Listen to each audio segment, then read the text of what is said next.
একটি নতুন রাজনৈতিক সংগঠন যারা এখনো রেজিস্ট্রেশনও নেয়নি বলে আমার জানা আছে, তাদের প্রতি আসলে আমার উপদেশ দেয়া ছাড়া অন্য কিছু বলার নেই, মন্তব্য করতে চাই না।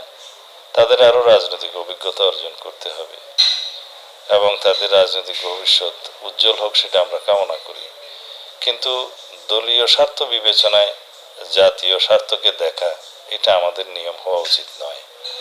আমরা যা চেয়েছি, দীর্ঘ 17 বছরের ফ্যাসিবাদ বিরোধী আন্দোলন সংগ্রামের মধ্য দিয়ে আমাদের যা দাবি ছিল যে দেশের মানুষের ভোটাধিকার প্রতিষ্ঠা করা, গণতন্ত্রকে পুনঃপ্রতিষ্ঠা করা, ফ্যাসিবাদ মুক্ত করা, সাংবিধানিক এবং গণতান্ত্রিক অধিকার আমাদের পুনঃপ্রতিষ্ঠা করা, এইগুলো পুনঃপ্রতিষ্ঠা করা সম্ভব হবে যদি আমরা গণতান্ত্রিকভাবে সুষ্ঠু নিরপেক্ষ একটা নির্বাচনের মাধ্যমে একটা নির্বাচিত সরকার পাই, জাতীয় সংসদ পাই। এখানে অবশ্যই আমাদের নতুন প্রত্যাশা অনুযায়ী, শহীদের রক্তের অঙ্গীকার অনুযায়ী আমাদেরকে নতুনভাবে একটি বৃহৎ সংস্কারের মধ্য দিয়ে যেতে হবে জাতির আকাঙ্ক্ষা পূরণের জন্য। এবং সেটা কি? সেটা জাতির অর্থনৈতিক মুক্তির লক্ষ্যে আমরা ব্যাপক সংস্কারের মধ্য দিয়ে যাব। সেটা গণতান্ত্রিক সংস্কার হবে সমস্ত প্রতিষ্ঠানের, সংবিধানের, গণতান্ত্রিক প্রতিষ্ঠানের, সাংবিধানিক প্রতিষ্ঠানের। এই স্ট্রাকচারগুলো দাঁড়ালে, রাষ্ট্র কাঠামোগুলো সংস্কার হলে, তাহলেই পরে আমরা এই রাষ্ট্র কাঠামো মেরামতের মধ্য দিয়ে একটি গণতান্ত্রিক শক্তিশালী রাষ্ট্র বিনির্মাণ করতে পারব, যেটার প্রত্যাশা আমাদের, যেটার প্রত্যাশা সমস্ত জাতির। আমি মনে করি সেই নতুন রাজনৈতিক দলের আরো অনেক অভিজ্ঞতা অর্জনের বাকি আছে। এবং অন্য একটি সংগঠনের কথা বললেন আপনারা,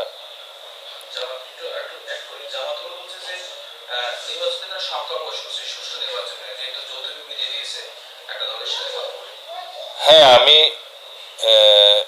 সেই দলের রাজনৈতিক বিবৃতি যেটা দিয়েছে, তাদের কর্মপরিষদের বা কেন্দ্রীয় কমিটির সভা করার পরে সেটা আমার নজরে এসছে। ইতিমধ্যে খুব বেশিক্ষণ হয়নি, মনে হয় 2-1 ঘন্টা আগে দিয়েছে। তারা তাতে 2-1টা কথা বলেছে যে সে ব্যাপারে আমার মনোযোগ আকৃষ্ট হয়েছে। একটা বলেছে যে একটি রাজনৈতিক দলের সাথে আলোচনা করে একটা যৌথ ইশতেহার দেয়া আমাদের রাজনৈতিক সংস্কৃতির ব্যর্থ হয়েছে। এখানে আমি শুধু এটুকু বলতে চাই, বাংলাদেশ জাতীয়তাবাদী দল বিএনপি শুধু একটি রাজনৈতিক দল নয়। বাংলাদেশ জাতীয়তাবাদী দল বাংলাদেশের সর্ববৃহৎ গণতান্ত্রিক রাজনৈতিক দল। বিএনপির সাথে যুগপৎ আন্দোলনের অনেক সংগঠন আছে যারা ফ্যাসিবাদ বিরোধী আন্দোলনে ছিল, এবং বিএনপির সাথে অনেক সমমনা রাজনৈতিক দল আছে যারা আমাদের সাথে একই মত পোষণ করে। সুতরাং বিএনপির শীর্ষ নেতৃত্বের সাথে বৈঠক করা মানে এই সমস্ত রাজনৈতিক দলের সাথেও একসাথে বৈঠক করার সামিল। এবং বিএনপির শীর্ষ নেতার সাথে মাননীয় প্রধান উপদেষ্টা বৈঠক করেছেন, সেই বৈঠকে তিনি সন্তুষ্ট হয়েছেন এবং বাংলাদেশের বাস্তব অবস্থা বিবেচনায় একটা নির্ধারিত সময়, সুবিধাজনক সময়ে নির্বাচন অনুষ্ঠানের বিষয়ে আশ্বাস দিয়েছেন বা অঙ্গীকার করেছেন বলা যায়। সেটা সঙ্গত কারণে ওখানে যৌথ বিবৃতির মাধ্যমে হবে, এটা অস্বাভাবিক কোনো কিছু নয়। এবং সেই বিবৃতিটা দেশে প্রচার হয়েছে, সেটা বিদেশে যদিও যৌথ সংবাদ সম্মেলন হয়েছে, স্টেটমেন্ট হয়েছে, কিন্তু প্রচারটা তো বাংলাদেশে হয়েছে।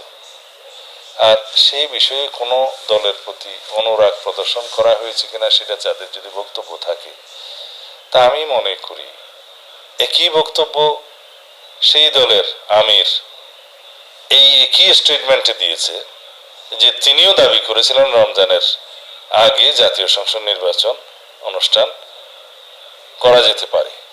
তিনি দাবি করেছেন একটি বিদেশি মিশনের সাথে বৈঠকের পরে তিনি বিবৃতি দিয়েছেন বা মৌখিকভাবে বলেছেন। এই বিবৃতিতে উল্লেখ করেছেন যে নির্বাচন আগামী রোজার আগে অনুষ্ঠান করা সম্ভব।